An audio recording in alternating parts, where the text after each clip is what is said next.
E se o meu povo, que se chama pelo meu nome, se humilhar, orar e buscar a minha face, e se converter dos seus maus caminhos, então eu ouvirei dos céus, e perdoarei os seus pecados, e sararei a sua terra. Essas palavras, registradas em 2 Crônicas 7:16, constituem uma das mais profundas e comoventes promessas divinas contidas nas Escrituras. Elas ecoam ao longo dos séculos como um chamado ao arrependimento, à humildade e à restauração, e continuam a ressoar com poder transformador nos corações dos que têm fé. Esta passagem bíblica transcende tempo e cultura, convocando o povo de Deus a uma resposta que envolve não apenas palavras, mas uma vida inteira moldada pela obediência e dependência do Altíssimo. Neste versículo, encontramos um caminho traçado por Deus para a cura e restauração, tanto pessoal quanto coletiva. O contexto histórico remete à dedicação do templo construído por Salomão, momento solene no qual o Senhor responde às orações de seu servo com uma aliança condicionada. O templo simbolizava a presença de Deus entre o povo, e a promessa de que ele ouviria dos céus estava atrelada a um comportamento específico do seu povo: arrependimento sincero, oração fervorosa, busca pela face divina e abandono do pecado. A primeira condição apresentada é: se o meu povo, que se chama pelo meu nome, se humilhar. A humildade, nesse contexto bíblico, não se trata de uma simples modéstia comportamental, mas de uma postura profunda de reconhecimento da soberania divina e da dependência total do homem em relação ao seu Criador. É a quebra do orgulho, a rendição voluntária do coração diante de Deus.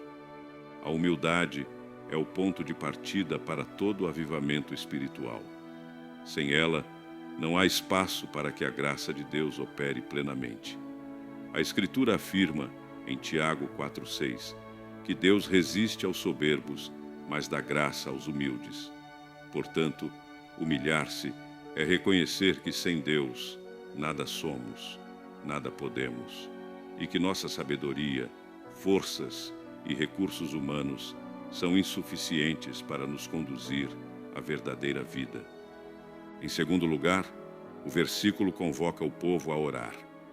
A oração é o elo entre o humano e o divino, o meio pelo qual nos comunicamos com Deus e expressamos nossa fé, nossas necessidades, nossa adoração e arrependimento. Quando o povo de Deus se volta à oração com sinceridade, clama por misericórdia e se coloca na presença do Senhor com o coração contrito, os céus se abrem. A oração não muda apenas as circunstâncias, ela transforma o coração do orante. É por meio da oração que o Espírito Santo nos convence do pecado, da justiça e do juízo e nos orienta no caminho da retidão. Orar, neste chamado bíblico, é mais do que recitar palavras.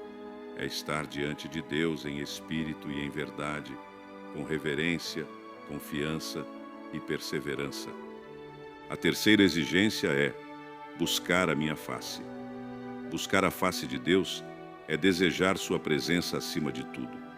É anelar por um relacionamento íntimo com o Criador, não por aquilo que Ele pode nos oferecer, mas por quem Ele é. Esse tipo de busca implica em dedicação, entrega e fome espiritual. O salmista expressa esse anseio no Salmo 42, versículos 1 a 2. Assim como o cervo brama pelas correntes das águas, assim suspira a minha alma por ti, ó Deus. A minha alma tem sede de Deus, do Deus vivo. Buscar a face de Deus é colocar o Senhor no centro de nossas vidas, é dar prioridade ao reino dos céus e à sua justiça, é moldar nossos desejos e ações de acordo com a vontade divina. Por fim, o versículo nos convida a nos convertermos dos nossos maus caminhos. Este é o aspecto mais desafiador, pois envolve mudança real de comportamento, abandono do pecado e reorientação da vida. Converter-se não é apenas sentir remorso, mas dar meia volta e andar na direção oposta ao erro. É reconhecer os caminhos tortuosos e optar pela vereda estreita que conduz à vida. Em Atos 3:19, lemos: Arrependei-vos, pois, e convertei-vos, para que sejam apagados os vossos pecados, e venham assim os tempos de refrigério pela presença do Senhor.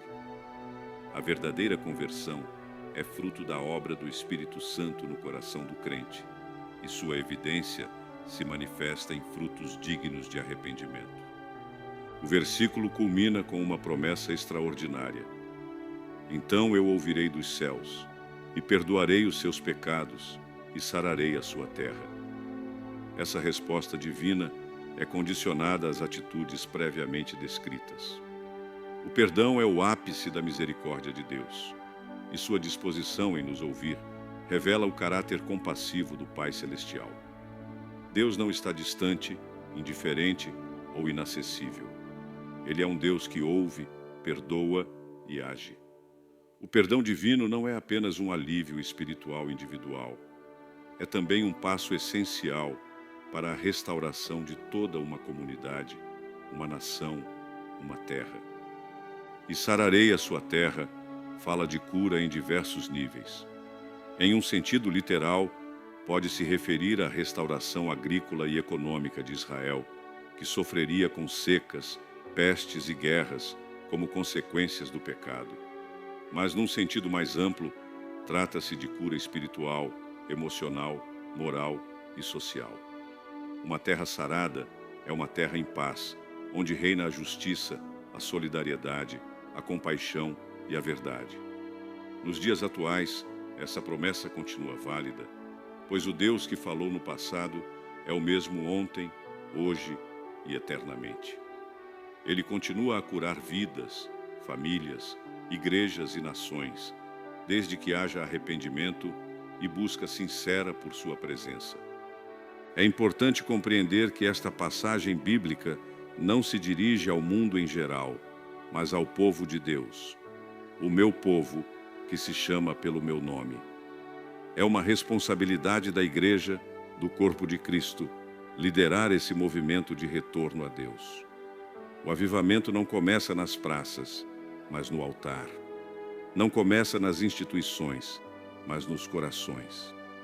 Quando o povo de Deus se alinha com os princípios divinos, a luz que brilha no meio das trevas é capaz de impactar o mundo ao redor. Na história bíblica e ao longo dos séculos, testemunhamos períodos em que o povo de Deus atendeu a esse chamado e experimentou restauração gloriosa.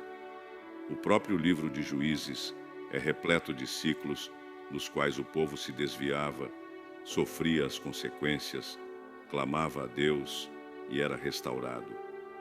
Em tempos mais recentes, grandes avivamentos espirituais que marcaram a história da igreja, como o avivamento de Gales, o grande despertar nos Estados Unidos ou o movimento pentecostal do início do século XX, foram precedidos por oração fervorosa, confissão de pecados e busca intensa por Deus. Vivemos hoje em um mundo marcado por crises de valores, corrupção, violência, egoísmo e desespero. Muitos clamam por mudança, por justiça e por paz. No entanto, a transformação verdadeira começa no coração e se concretiza quando os filhos de Deus assumem seu papel de intercessores e exemplos vivos de fé e santidade. A promessa de 2 Crônicas 7:14 permanece em vigor como uma diretriz segura para a igreja contemporânea. É uma convocação urgente à humildade, à oração, à santidade e à fé ativa. Além disso, essa passagem nos oferece esperança. Ela revela que não importa quão profundo seja o pecado, quão distante estejamos de Deus, sempre há possibilidade de restauração. Deus não se cansa de perdoar. Seu amor é infinito, sua misericórdia não tem fim. Isaías 55:7 nos lembra: Deixe o ímpio o seu caminho, e o homem maligno os seus pensamentos, e se converta ao Senhor, que se compadecerá dele. retorne para o nosso Deus, porque grandioso é em perdoar. É essa esperança que sustenta o coração do cristão, mesmo nos dias mais sombrios. Portanto, cada um de nós é chamado a responder pessoalmente a esse convite divino. Humilhar-se diante de Deus, orar com constância, buscar a face do Senhor com sede espiritual e abandonar os caminhos que não agradam a Ele, são atitudes que exigem disciplina, entrega e fé. Não se trata de uma fórmula mágica, mas de um estilo de vida que honra a Deus e abre caminho para o seu agir. A beleza dessa passagem reside também em sua simplicidade. Não se exige grande erudição, nem realizações extraordinárias. O que Deus requer é um coração quebrantado, uma alma sedenta e um espírito disposto a obedecer. Em um mundo de superficialidade e vaidade, esse chamado à profundidade espiritual é um sopro de vida. Em meio às distrações modernas, é uma convocação à atenção plena ao que realmente importa: o relacionamento com Deus e a prática de sua justiça. É necessário, portanto, que o povo de Deus desperte para essa responsabilidade espiritual. Pastores, líderes, intercessores e todos os que professam a fé em Jesus Cristo são chamados a liderar pelo exemplo. Em suas casas, igrejas, comunidades e nações devem ser reflexos da luz divina. A obediência ao chamado de 2 Crônicas 7:16 não apenas traz bênçãos individuais, mas transforma o ambiente coletivo, restaurando a esperança, curando feridas e manifestando a glória de Deus. Neste tempo, em que tantos corações estão inquietos e tantas terras estão secas, o convite divino se renova. Ainda é tempo de buscar ao Senhor. Ainda é tempo de se humilhar, de orar, de buscar sua face e de se converter dos maus caminhos. A promessa permanece viva. Deus ouvirá dos céus, perdoará os pecados e sarará a terra. Que cada leitor deste texto, tocado pela palavra, seja movido a viver essa verdade com integridade, fé e esperança inabalável, sendo instrumento nas mãos de Deus para a transformação do mundo à sua volta.